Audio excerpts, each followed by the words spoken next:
Okay, so I want to ask you, with these barbecue wipes, okay, so we've had a barbecue, it's dirty, what's the next step? We have to let it cool down, obviously, and then what's the steps? Absolutely, I mean, you can use those on the stainless steel, on your hot plate. Everything we build's food grade.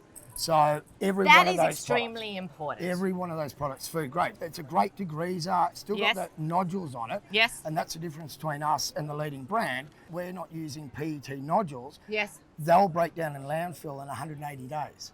Okay. So very different. So it's biodegradable. That's what's really important Absolutely. here. Everything we do. Oh, okay.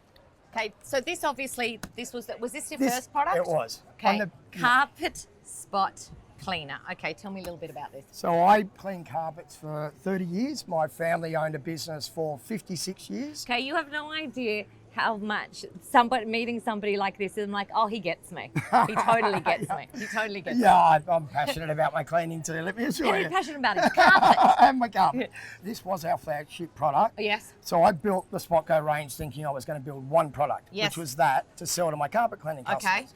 We got that right and did an amazing job with that product. And my chemist, that's one of the best formulators in Australia, said, why don't we keep going? Let's build the range. So we did. We went from one product to the next product and kept going. And he's also an environmentalist. So everything we built at the forefront was environmentally responsible product.